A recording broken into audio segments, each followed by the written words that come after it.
Look, I first ran for Congress so that when the drums of war started beating, I would be in a position to make sure that our nation's leaders fully consider the true cost of war, not just in dollars and cents, but in the sacrifices of our heroes and their families. Well, Secretary Hegseth has said some things about how unhappy he is with Judge Advocate Generals in general. His allusions have been about operational decisions where, the laws of armed conflict, I think, have restrained operators on the ground from doing what they want to do, generally applying a lot more firepower, I think. But there's much more to it than that. The Judge Advocate Generals are the leading legal authorities for the military and each of the military departments. And to just blanket remove them all, I think to me is very clearly a move to put people into those positions who are going to be more compliant in general with what the administration wants to do.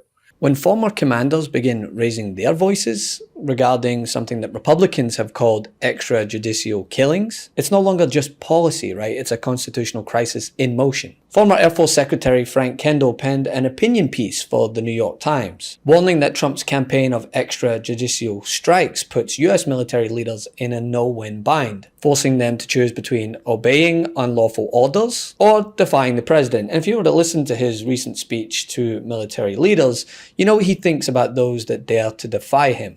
I've never walked into a room so silent before. This is very, don't laugh, you're not allowed to do that. You know what, just have a good time. And if you want to applaud, you applaud. And if you want to do anything you want, you can do anything you want. And if you don't like what I'm saying, you can leave the room. Of course, there goes your rank, there goes your future. But you just feel nice and loose, okay? Because we're all on the same team. And I was told that, sir, you won't hear a murmur in the room. I said, we got to loosen these guys up a little bit. So you just have a good time. But we haven't even started yet. Last month, I signed an executive order to provide training for quick reaction force that can help quell civil disturbances. This is going to be a big thing for the people in this room because it's the enemy from within, and we have to handle it before it gets out of control. It won't get out of control. Once you're involved at all, they all joke. They say, oh, this is not good. Now, this comes as the Trump administration has authorized a series of attacks on what they've described as alleged drug boats, including several off the coast of Venezuela and throughout the Caribbean. Now, the Pentagon reports that dozens of alleged, quote, narco-terrorists have been killed in operations executed under the claim of national defense. Yet the problem is this administration has provided minimal public justification, limited transparency, and no clear congressional authorization on these killings. I remember the day the first boat was struck, and Jesse told me, do you want to be on the side of narco-terrorists? And I said, no, not especially. Let's see where this goes. And now we're up to multiple boats, and it's not just Venezuelan boats. The Colombians say that one of the boats was theirs, and that 2 Colombian nationals, I think 2 or 3, were murdered when they were struck, and that they weren't drug traffickers. Now, do I know if that's the case or not? I'm not sure, but there is a reason that we're— Don't let that stop you. Well, don't let the Constitution stop you.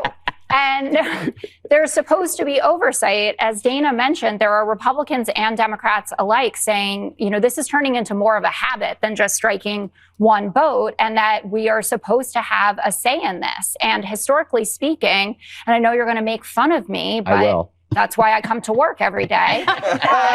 Drug traffickers were considered criminals with due process rights. And this is the conversation we've been having as well about undocumented people in this country who also have due process rights, as Antonin Scalia affirmed. And I don't know if it's a good precedent or road to be going down that he's essentially starting some degree of war without Congress being able to see anything. The intel community, the people who chair these committees are not getting to see what it is that, the basis for the actions that they're taking. And I don't think that you're going to be that comfortable with the idea of them going into Venezuelan land without there being any verification besides, Trump and Pete Hegseth said so. A campaign that has been pitched as a crackdown on cartels now to many, including certain Republicans, is just like a summary execution program. And to absolutely no surprise, the Senate blocked a resolution 49-51 that would have forced Trump to get Congress's approval before continuing with these attacks. Only 2 Republicans joined with every Democrat, and that was Rand Paul and Lisa Murkowski. So guaranteed there's an Angry Truth social post coming very soon. Now, with those drums beginning to echo once more,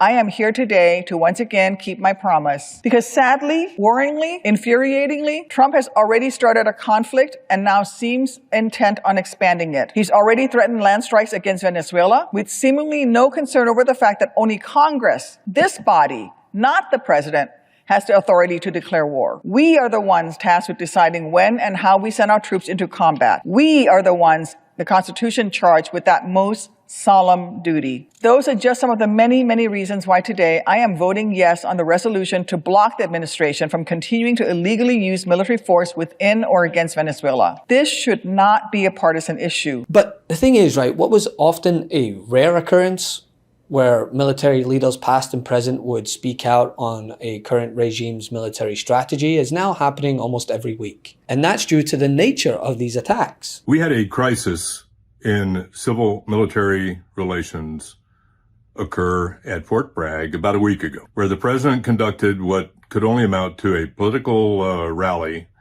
with soldiers as backdrop. Political rallies are not authorized on federal installation by the Hatch Act and by number of military regulations and just military protocol. It's not done. Your armed forces are apolitical, take pride to be so, and we shy away from political events. The president conducted this rally with soldiers as backdrop. He picked soldiers who said that they were loyal to President Trump, not loyal to the Constitution of the United States, that they have sworn an oath to support and defend the Constitution, but they allowed a political feeling to creep into the armed forces. And when the president attacked members of the press, they jeered and supported with laughter. They did so again when the president attacked elected officials in various parts of the country. Nothing was done by the chain of command, and we now have an embarrassment and a stain upon the United States military that needs to be corrected. It's been a week, and we haven't seen that correction. We haven't seen it from the chairman of the Joint Chiefs, General Kane, and we haven't seen it from the Chief of Staff of the United States Army, General Randy George. When Mark Milley, General, Chairman of the Joint Chiefs, ran into a problem on Lafayette Square, he came clean, accepted responsibility, and corrected the behavior in front of all of the armed forces of the United States. That's a great soldier.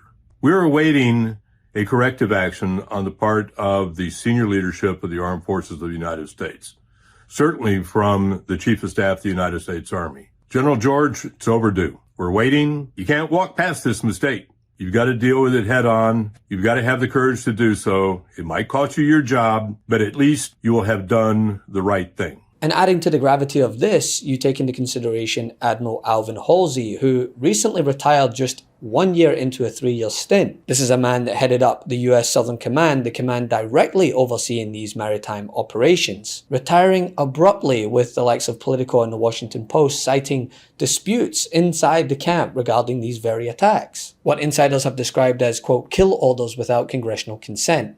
Now, his departure has become somewhat symbolic, right? A respected officer walking away while the White House is just doubling down. For many in the military community, that resignation said everything that a press conference couldn't. Well, not under this administration anyway, because it's all hoorahs and who cares. But now the backlash is coming within the ranks of law and experience. Former generals and admirals warn that using the military as a law enforcement tool without trial or congressional oversight is, quote, extrajudicial and sets a dangerous precedent. Because the reality is this gross overreach, the use of power without authorization from those in office, it reeks of tyranny more than anything else. And don't take it from me, take it from those that swore an oath to protect the country and Constitution. Love this video? Support independent media and unlock exclusive content, ad-free videos, and custom emojis by becoming a paid member of our YouTube channel today.